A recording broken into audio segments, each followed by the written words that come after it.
Indian culture में हम एक कदम और आगे बढ़ते हैं। देखिए, इंडियन लैंग्वेजेस एंड लिटरेचर 2 यानी कि ये चैप्टर ही अध्याय में दूसरा है। पहला तो हमने कर लिया था, ये दूसरा है। इसके तहत हम लेक्चर्स कवर कर रहे हैं और आज हम हिंदी लिटरेचर को देख रहे हैं, लेकिन हमने पिछले लेक्चर में भी कुछ पढ़ा, पिछले लेक्चर में भी पढ़ा। आज हम एक्सक्लूसिवली हिंदी लिटरेचर से डील करेंगे। ओके, शुरुआत करते हैं। जो नोट्स हैं इन्हीं के वाया चीज़ों को समझेंगे, बहुत से क्वेश्चंस आपके क्लियर हो जाएंगे। क्या लिखा है? लिखा है there was a tremendous growth of regional languages in this period. अब ये हम किस पीरियड की बात कर रहे हैं बेसिकली? देखिए, हम बात कर रहे हैं मिडिवल इंडिया के स्टार्टिंग से लेकर के मॉडर्न इंडिया तक की। तो आप मुझे बताइए, अगर हम समय के स्केल पे इसे देखें तो हम किसकी बात कर रहे हैं? हम समय के स्केल पे कुछ इसे ऐसा देख लेते हैं, हम 600 AD से आगे आकर के 1900 AD तक की बात करेंगे। ठीक है जी, उसके आगे अभी बुक नहीं जाएगी, हम इतने समय की बात कर रहे हैं। ओवरऑल इसे मिडिवल इंडिया भी कह दिया जाता है या मिडिवल हिस्ट्री कह दिया जाता है। इसके भी दो पड़ाव हैं। पहला पड़ाव है द राजपूत हिस्ट्री, और राजपूत हिस्ट्री का समय माना जाता है ऑलमोस्ट 750 AD से 1200 AD का, या कहीं कहीं पर 700 AD भी है। और उसके बाद 1200 से लेकर के आगे 1850 तक then the Muslim rule, the sultans and the Mughals. 1200 से लेकर के 1526 तक द सल्तनत, और 1526 से लेके 1857 तक द मुस्लिम्स। उसके बाद फिर 1858 के कानून के तहत जो दिल्ली का दरबार है वो अंग्रेज़ों के अधीन, द क्राउन के अंडर आ जाता है। ओके, तो इसको भी दो पड़ाव में हमने बांट लिया। पहला द राजपूत शासन और उसके बाद द मुस्लिम पीरियड। क्लियर कहानी इतनी? ये मैंने इसलिए बता दिया कि आपको क्लैरिटी हो जाए। हम इस पीरियड की बात कर रहे हैं कि इस पीरियड में बहुत सी रीजनल लैंग्वेजेस की शुरुआत हुई। अब जब रीजनल लैंग्वेजेस की बात आएगी तो स्पेसिफिकली बात होगी 11th, 12th, 13th, 14th, 15th, 16th, 17th century के समय की। हम इस समय की बात करेंगे रीजनल लैंग्वेजेस में, क्योंकि इस समय में रीजनल लैंग्वेजेस का विकास हो उसके ग्राउंड बन चुके हैं। क्यों? क्योंकि 600 से 1000 AD का समय अलग अलग अपभ्रंशों का है, अलग अलग अपभ्रंशों का है। आई बात समझ में? जैसे मागधी अपभ्रंश का दौर है, ये अर्ध मागधी अपभ्रंश का दौर है, सौर शैनी अपभ्रंश का दौर है, उपनागरी अपभ्रंश, नागरी अपभ्रंश, खस अपभ्रंश। तो अलग अलग अपभ्रंशों का ये दौर है, 600 से 1000 का। और ये ट्रांजिशन पीरियड भी है, it is a transition period also, क्योंकि इसके पहले तक की जो भाषाएं रही होंगी, जैसे कि खास तौर प्राकृत, और 1000 के बाद, 600 से पहले प्राकृत, और 1000 के बाद मेनली जो आएंगी, आज की जो लैंग्वेजेस आप वर्नैकुलर बोल रहे हैं वो शुरू हो जाएंगी, जो जिनका इमर्जेंस फेज़ तो लंबा रहेगा 11th सेंचुरी से लेके ऑलमोस्ट 15th-16th सेंचुरी तक का, लेकिन वो पूरी तरह नर्चर होंगी आज के मॉडर्न कॉन्टेक्स्ट में 19th सेंचुरी के समय में। तो ये फिर बीच में ट्रांजिशन फेज़ है। तो अपभ्रंश भाषाएं द ट्रांजिटरी लैंग्वेजेस। ओके, ऐसे में ये अपभ्रंशें आ चुकी थी इस समय के दौरान, तो उसकी फॉर्म में शायद आप इन्हें फिर रीजनल लैंग्वेजेस कह लीजिए। और आगे आने वाले समय में पर्टिकुलरली रीजनल लैंग्वेजेस आपको दिखेंगी, तो हिंदी, बंगाली, मराठी, उड़िया, गुजराती, आसामी। इस तरह से ये तमाम भाषाओं का समय खंड है जिसे हम पढ़ रहे हैं। तो वही यहाँ पे लिखा हुआ है कि there was tremendous growth of regional languages in this period. ये पार्ट 2 के अंदर हम इसी अध्याय को टारगेट कर रहे हैं ना, क्योंकि पार्ट 1 तक तो हम इसका पार्ट 1 वाले चैप्टर में तो पिछला अध्याय पूरा हो चुका था ना, तो इसलिए हम इन पर फोकस कर रहे हैं। तो इनके इमर्जेंस की वजह से, इन भाषाओं के विकास की वजह से यही भाषाएं फिर साहित्य की भाषा हो जाएंगी। ये लैंग्वेजेस नर्चर होनी शुरू हो जाएंगी।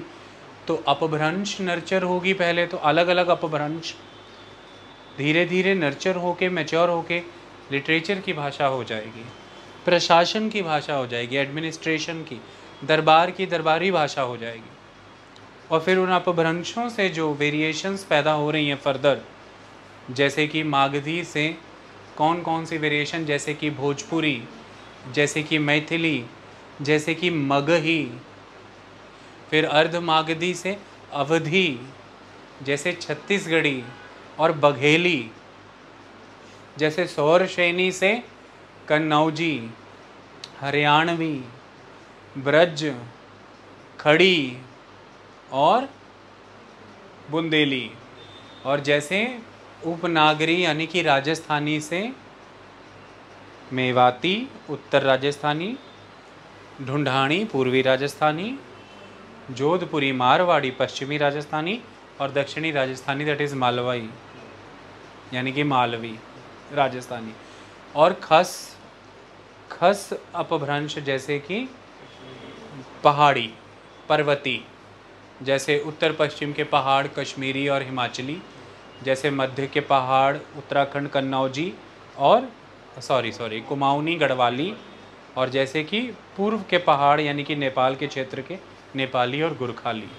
तो इस तरह से ये सभी कई अपभ्रंश हैं, साहित्य की, प्रशासन की, दरबार की भाषाएं हो जाएंगी, और इनकी फर्दर कई वेरिएशंस आ जाएंगी, डायलेक्ट वेरिएशंस, और इन्हीं सब बोलियों का समुदाय आगे बढ़ करके हिंदी जाना जाएगा। इन सभी बोलियों का समुदाय समुदाय को हम क्या कहते हैं? Hindi. Okay, it is the community of all these languages, the dialects, that is the Hindi. तो ये वो दौर है।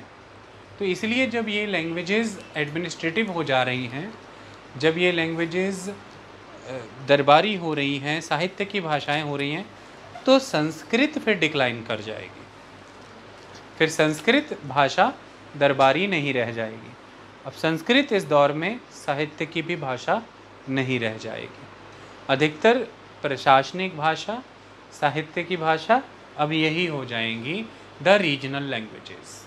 ओके, यही यहाँ पर लिखा भी हुआ है कि the emergence of all these languages resulted in the decline of Sanskrit. तो संस्कृत का डिक्लाइन हो जाएगा। क्यों?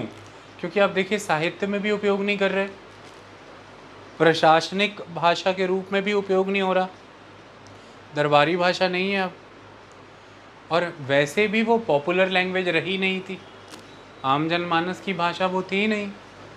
अगर उसकी कॉन्टिन्यूटी कहीं शुरू से मेंटेन थी तो वो एक तरह की दरबारी भाषा के रूप में, या फिर प्रशासनिक भाषा, या फिर आप कह सकते हैं साहित्य की भाषा के रूप में थी। और साहित्य के रूप में उसे बहुत नर्चर किया गुप्तों ने, गुप्त काल में वह बहुत नर्चर हो गई थी। लेकिन अब इसके बाद समय आ जाएगा, गुप्तों का जो समय था वो एक्चुअली में पॉपुलर लैंग्वेजेस के कॉन्टेक्स्ट में प्राकृत भाषा का काल था, प्राकृत भाषा का काल था, जो कि 600 AD में आके ख़त्म हो जाएगा। और अब दौर अपभ्रंशों का चल पड़ा, और यही अपभ्रंश अब मैच्योर होने लगेंगी, दरबारी और साहित्य की भाषा हो जाएंगी, court languages, the administrative language और लिटरेचर हो जाएंगी। तो फिर संस्कृत अब उस मायने में भी रिप्लेस हो जाएगी, साहित्यिक और प्रशासनिक भाषा के रूप में भी अब ये सभी की सभी रीजनल लैंग्वेजेस संस्कृत को रिप्लेस कर देंगी, ख़त्म कर देंगी। तो संस्कृत डिक्लाइन हो जाएगी, और आगे आते आते तो आप देखिए जब मॉडर्न सेंस में ये सब रीजनल लैंग्वेजेस आज की प्रेजेंट फॉर्म ले जाएंगी, तो आज देखें भारत की सबसे प्रथम भाषा जब संस्कृत की बात करें, आज ऑलमोस्ट विलुप्त है, वो एक्सटिंक्शन के कगार पर खड़ी है वो। उसकी ये जो अवनति का दौर है, उसका जो अवसान का दौर है, डिक्लाइन का फेज़ है, आप समझ लीजिए कि वो इसी 600 के बाद से आरंभ हो गया था और इन रीजनल लैंग्वेजेस ने फिर डिक्लाइन कर दिया उसको, ख़त्म कर दिया उसको। ओके, सो यही लिखा हुआ है कि there was a tremendous growth of regional languages, emergence of all these languages resulted in the decline of Sanskrit. Clear? The rise of, अब यहाँ पर एक और चीज़ फिर आ जाती है कि that is the rise of bhakti movement helped in the growth and development of regional languages. देखिए भक्ति मूवमेंट जो कि आप मान के चलिए दक्षिण के क्षेत्रों में नयनारा और अलवारा संतों के जो डिवोशनल सॉन्ग्स थे, डिवोशनल सॉन्ग्स जो उनके थे, वो डिवोशनल सॉन्ग्स ही आगे जाकर के कलमबद्ध किए जाएंगे, वही डिवोशनल सॉन्ग्स आगे जाके कलमबद्ध होंगे। और इन उनके ये जो डिवोशनल सॉन्ग्स थे दक्षिण के क्षेत्र में, ये दोनों ही अलवारा नयनारा तमिल संत हैं, ये तो ग्रुप ऑफ तमिल सेंट हैं, जिनमें से अलवारास जो हैं वो वैष्णव संत हैं और नयनारास जो हैं वो शैव संत हैं। 63 नयनाराज हैं और 12 अलवाराज हैं। ओके, अब यही जो डिवोशनल सिस्टम ऑफ वर्शिप है, दिस डिवोशनल कल्ट, असल में भक्ति मूवमेंट का बीज यही है, ओरिजिन यही है भक्ति मूवमेंट का भारत में। ये तमिल संत दक्षिण भारत, ये धीरे धीरे धीरे धीरे उत्तर भारत की ओर भी प्रसार करेगा, फैलेगा, और 11th 12th 13th सेंचुरी का दौर होगा जब ये उत्तर भारत में फैल जाएगा और फिर तो फैलता ही रहेगा। तो ऐसे में आप यह भी मान लीजिए कि ये 10th 11th 12th सेंचुरी के समय में इन रीजनल लैंग्वेजेस के विकास में, डेवलपमेंट में, इनके विस्तार में, एक्सपेंशन में और इनके पॉपुलैरिटी में इन भक्ति संतों का बड़ा कंट्रीब्यूशन होगा। क्योंकि ये भक्ति संत जो भक्ति लहर का हिस्सा है, भक्ति मूवमेंट का हिस्सा हैं, ये वो लैंग्वेजेस यूज़ करते थे जो आम जनमानस के बोले जाने वाली भाषाएं थी। ये उनके बीच अपना डिवोशनल संदेश, अपना प्रेम से भरा समर्पण जो ईश्वर के प्रति इनका है, वेरी इमोशनल, वेरी सेंटिमेंटल, ये वह संदेश अपने गानों के माध्यम से उन लोगों तक लेकर के जाते थे। तो इसके लिए जो भाषाएं प्रयोग में आएंगी वो वही आएंगी जो उस क्षेत्र के आम जनमानस के द्वारा बोले जाने वाली भाषाएं हैं। इन्हें आप सीधे कहिए रीजनल लैंग्वेजेस या वर्नैकुलर लैंग्वेजेस। तो ये वर्नैकुलर लैंग्वेजेस का क्योंकि अब प्रयोग कर रहे हैं, और जब भक्ति मूवमेंट के तहत भक्ति संत ही वर्नैकुलर लैंग्वेजेस का प्रयोग कर रहे हैं, तो इन्हीं के भक्ति के तहत जो इनके प्रेम भाव उमड़े हैं या जो आगे आकर के इनकी अलग अलग एक्सपीरियंसेस, इनके अंदर की जो फीलिंग्स हैं, भावनाएं हैं, इन्हें जो एक्सप्रेस करनी है, उसके लिए ये लैंग्वेजेस का फर्दर विकास कर देंगे। एक तो इनकी भावनाएं, इनके गान जो जन जन तक फैल चुके हैं, उनको कलमबद्ध करना है, और ये बोलते वर्नैकुलर लैंग्वेजेस में हैं जिसके वाया ये मास कनेक्ट कर सकें। और दूसरा, ये वर्नैकुलर लैंग्वेजेस यूज़ करते हैं क्योंकि ये खुद भी समाज के उस हिस्से से आते हैं जो पिछड़ा वर्ग है, the backward section, the lower class people. तो वर्ण व्यवस्था में जो निचले वर्ण के लोग हैं, अधिकतर भक्ति मूवमेंट उन्हीं लोगों के द्वारा चलाई गई और उन लोगों में बहुत प्रचलित होकर के बाद में फिर समस्त भारत भर का आंदोलन हो गया। ओके, तो इसमें उन वर्गों की बड़ी भूमिका है, और वह वर्ग हमेशा ही साहित्य की भाषा, दरबारी भाषा, डेकोरेटेड लैंग्वेज से वंचित रखे गए हैं, डिप्राइव रखे गए हैं। तो एक कारण ये भी बनता है कि जो डिवोशनल क्रिएचर रहेंगी इस समय के इन भक्ति संतों की, वो उन्हीं भाषाओं में भी होंगी लाजमी रूप में जो आम बोलचाल की भाषा है, the vernacular, the regional language, यानी कि उस समय की कोई भी डेकोरेटेड लैंग्वेज का विकृत रूप है, सहज रूप। ओके। और दूसरी बात आगे फिर ये इन भाषाओं का प्रयोग कर भी इसलिए रहे हैं क्योंकि लार्जर मासेस से कनेक्ट इन्हीं भाषाओं में हुआ जा सकता है, क्योंकि लार्जर मासेस इन्हीं भाषाओं में जी रहे हैं, the non elite section of the society, and they are humongous in number, the largest segment of the society, the non elite. So such languages are non-elite at that point of time. Ultimately these languages will become elite. वो क्यों? क्योंकि इन भक्ति संतों के द्वारा जब ये क्रांति जन जन तक ले जाई जाएगी तो इन्हीं की भावनाओं को या तो कुछ लोग कलमबद्ध करना चाहेंगे, तो फिर उन भाषाओं का प्रयोग होगा, तो वो भाषाओं को फिर थोड़ा सा नर्चर और मैच्योर किया जाएगा। और दूसरी तरफ यह स्वयं अपनी भावनाओं को जब अभिव्यक्त करना चाहेंगे आगे आने वाले समय में, तो अधिकतर पोइट्री का इस्तेमाल जब ये करेंगे तो उन्हीं वर्नैकुलर लैंग्वेजेस का इस्तेमाल करेंगे। ओके। और जब इन्हीं का प्रभाव जन जन तक है, अधिकतर प्रभाव इन्हीं का है, तो फिर ऐसे में हो सकता है कि क्षेत्रीय स्तर पर जो प्रशासन है, जिनके अधीन वो जनता आती है, जो जनता इन्हीं लोगों को मान रही है, इन भक्ति संतों को, और इनकी मूवमेंट से प्रभावित है, तो इन्हीं की अभिव्यक्तियों को लिखने के लिए जब हम भाषाओं को मैच्योर किया जाएगा तो वो भाषाएं फिर दरबारी भाषाएं भी होने लगेंगी, क्योंकि अधिकतर जनमानस उसी भाषा से प्रभावित है। ओके। साहित्य की भाषा भी फिर वही हो जाएगी आगे जाके, कोई दिक्कत नहीं। तो भक्ति संतों की भी बड़ी भूमिका है इन वर्नैकुलर रीजनल लैंग्वेजेस को की ग्रोथ में और फर्दर डेवलपमेंट में। ओके। तो साथ साथ ही आप देखिए सब चीज़ें कोइंसाइड हो रही हैं। ये वही समय है 11th 12th सेंचुरी का, जिस समय में आप देख सकते हैं कि उत्तर भारत में जो रूलर हैं वो रिप्लेस हो रहे हैं और हिंदू रूलर्स की बजाय मुस्लिम रूलर्स आ रहे हैं।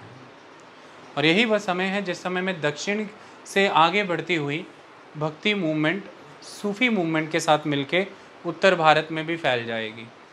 तो कारण यह है कि उत्तर में मुस्लिम रूलर आ रहे हैं जो कि लंबे समय से चलती आ रही परंपरागत भारतीय वर्ण व्यवस्था से कोई ज़्यादा प्रभावित नहीं है, ऐसी आई बात समझ में। और ऐसे में वो ब्राह्मण वर्ग या ब्राह्मणिकल ट्रेडिशन के प्रभाव में आकर के निचले वर्गों के द्वारा शुरू की गई इस भक्ति मूवमेंट का दमन भी करना नहीं चाहेंगे, उतना दमन नहीं करेंगे। इनफैक्ट वो इन्हें फलने फूलने दे सकते हैं, इन्हें उपयोग में ला सकते हैं उन प्रबुद्ध समाज, उन एलीट सेक्शन को दबाए रखने के लिए जो शायद इन बाहर से आए शासकों का विरोध करना चाहते होंगे, तो उल्टा और फलित होने देंगे। और दूसरा, ये भक्ति मूवमेंट का उद्देश्य ही क्या है? ये वायलेंस को ख़त्म करने की बात करती है, ये समाज को जोड़ने की बात करती है, ये प्रेम की बात करती है, ये आपको मॉरली एनलाइटेंड और अवेकेंड करके एक गुड ह्यूमन में कन्वर्ट करती है। और एक नए आए शासक के लिए ये बहुत ज़रूरी है कि उसे ओबीडियंट सब्जेक्ट्स मिलें, जो प्रजा मिले वो पहले ही मॉरली बहुत साउंड हो, ओबीडियंट हो, करप्शन ना हो, युद्धों के माहौल ना बने, स्टेबिलिटी आए पॉलिटिकल, ताकि ट्रेड एंड कॉमर्स चल सके, बैर का दौर ख़त्म हो, वैमनस्य का दौर ख़त्म हो, टॉलरेंस का दौर बढ़े, हमारी स्वीकृति हो और हम भी स्वीकार करें। और हम जब यहाँ आने के बाद यहाँ की प्रजा को स्वीकार करें जो हमसे अलग भाषा, हमसे अलग धार्मिक मत रखती है, तो हमारे ही जो कट्टरपंथी नेता लोग हैं जैसे कि उलेमा, वो हमारी ही राजसत्ता को दबा ना दें, हमें स्वतंत्र तरह से काम करने दें। इसलिए हमारी खुद की प्रजा पे जो हमारे साथ पीछे से साथ आई है या यहाँ की है पर हमारा कल्चर, हमारा रिलीजन फॉलो करने लगी है, उस पर भी इन लिबरल भक्ति सूफ़ी लोगों का ही प्रभाव हो तो अच्छा है। जितना ज़्यादा इनका प्रभाव बढ़ेगा उतना ज़्यादा समाज पे उलेमाओं का दबाव प्रभाव घटेगा, और जितना ज़्यादा उनकी इम्पोर्टेंस घटेगी उतना ही ज़्यादा सत्ता पर हमारी एज अ रूलर पकड़ बढ़ेगी। हम मजबूत होंगे और सॉवरेन होंगे, इंडिपेंडेंट फैसले ले सकेंगे, और हमारे मुताबिक उन इंडिपेंडेंट फैसलों के तहत हमें यहाँ पर वैवाहिक संबंध भी करने हैं हिंदुओं से, हमें यहाँ पर उन्हें अपनी सेवाओं में नौकरी पे भी लेना है, हम उनके साथ कई तरह के समझौते करने हैं, कई तरह की ट्रीटीज़ करनी है, और जिसमें शायद बार बार राजनीतिक फैसलों के बीच में धर्म आड़े आ सकता है इन उलेमाओं के वजह, और ये एक किनारे रहेंगे अगर जनता से इनका प्रभाव थोड़ा खिसक के इस्लाम ही का दूसरा प्रभाव यानी कि लिबरल सूफ़ी प्रभाव आ जाए और हिंदू जनता के ऊपर भक्ति प्रभाव छा जाए, तो आपस में हिंदू मुस्लिम जनता के बीच में द्वेष घटे, वैमनस्य घटे, ताकि हमें एज अ सब्जेक्ट इनको चलाने के लिए कोई बहुत ज़्यादा किसी को प्रिविलेज ना देने लगे पड़े और कोई बहुत ज़्यादा दूसरा डिस्क्रिमिनेटेड ना फील करे। हम इन्हें एक रूलर के रूप में एज अ सब्जेक्ट ही चला पाएँ, इसमें आपसी स्वार्थ इनमें बन जाए तो इससे बेहतर और क्या है।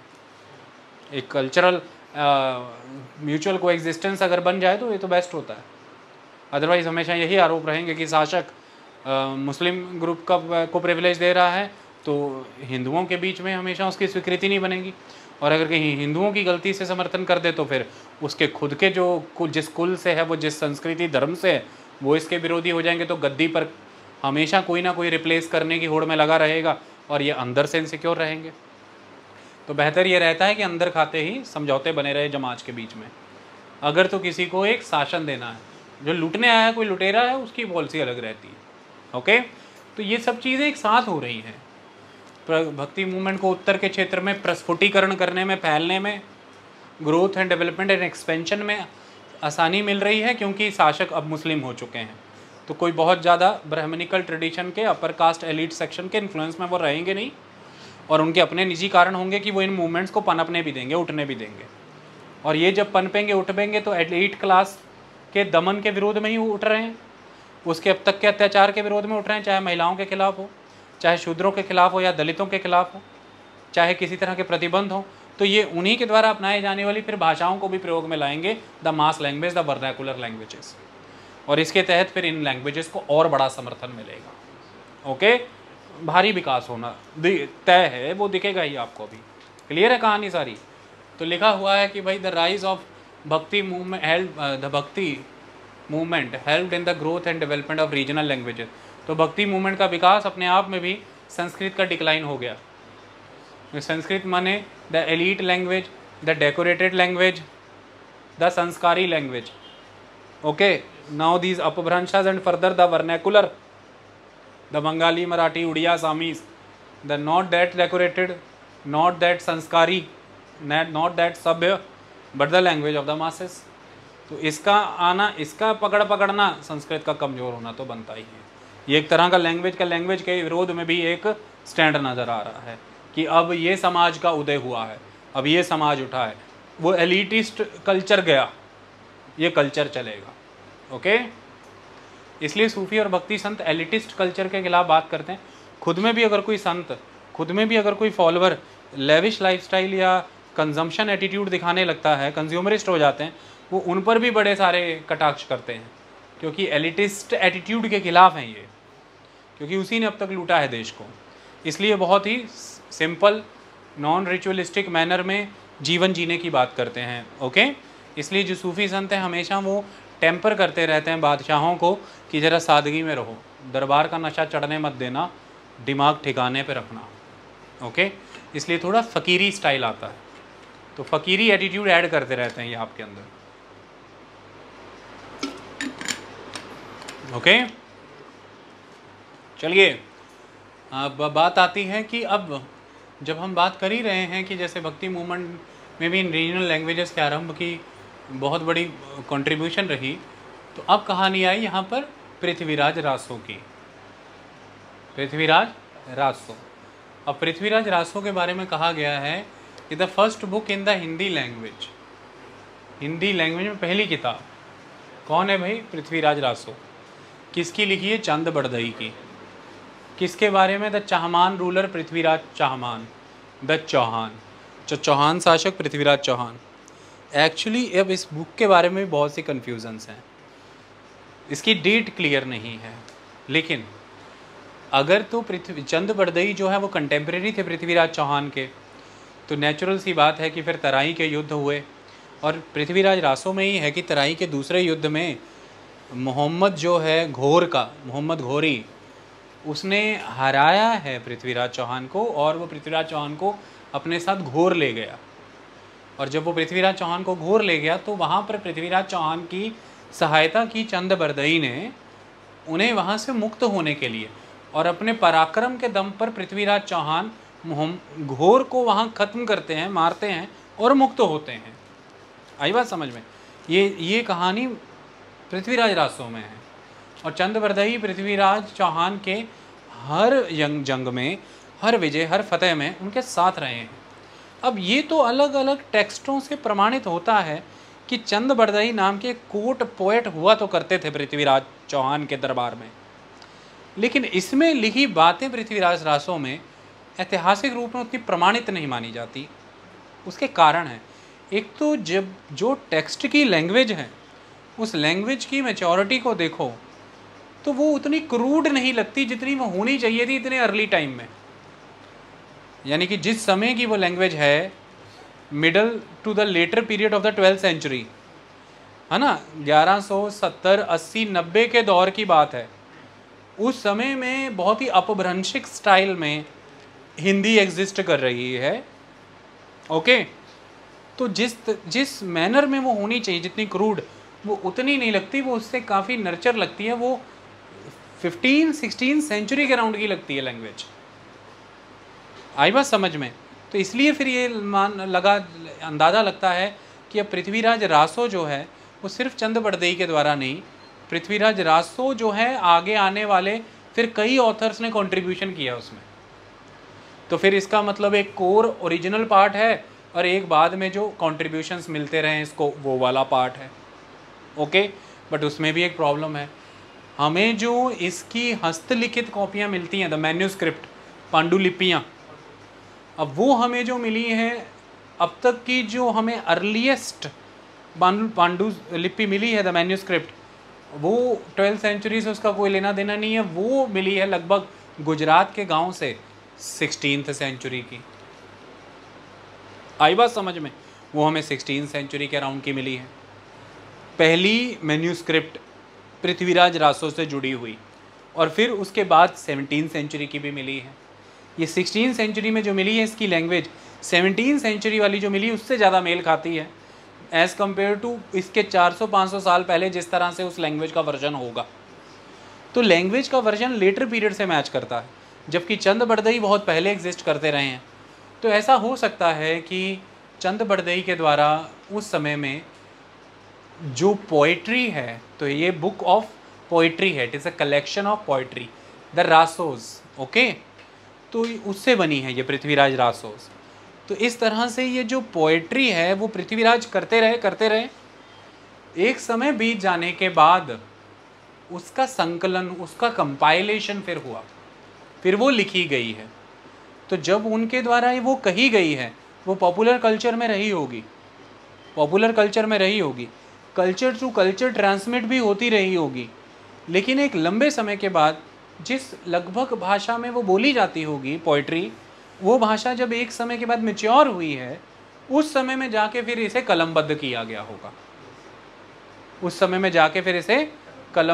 होगा। अब इसी वजह से फिर हमें जो बुक ये रिसीव हो रही है पृथ्वीराज रासो, हम ये मान पा रहे हैं कि ये पहली लिखी हुई हिंदी की बुक है।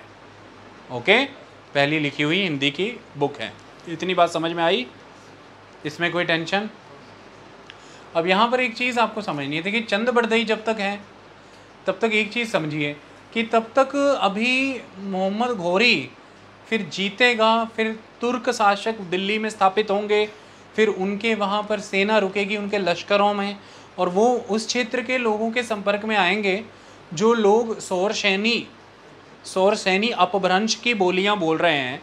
दैट इज़ खास तौर पर द खड़ी बोली, यानी कि पश्चिमी हिंदी। सौरसैनी अपभ्रंश माने पश्चिमी हिंदी, तो यानी कि खड़ी बोली।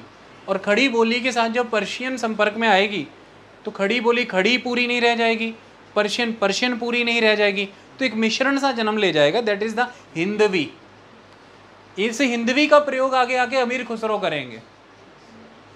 अब अमीर खुसरो हिंदवी का प्रयोग कर रहे हैं, जिसके वजह हम उर्दू के अर्लीस्ट पोएट्स में भी उन्हें काउंट कर लेते हैं और हिंदी के अर्लीस्ट पोएट्स में भी उन्हें काउंट कर लेते हैं।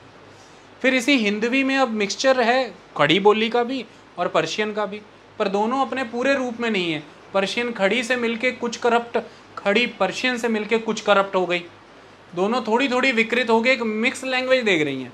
तो आगे आने वाले समय में इसी मिक्स लैंग्वेज के इंडिविजुअल कंपोनेंट को निकाल के हिंदी आगे बना दी गई और उर्दू फिर आगे बना दी गई, हिंदी बना दी गई और उर्दू बना दी गई। ये हिंदी उर्दू प्रॉपर जन्मी तो खड़ी इस हिंदवी से ही है। ये हिंदवी जो है ये मिक्सचर है किस किस का, पर्शियन और खड़ी बोली का।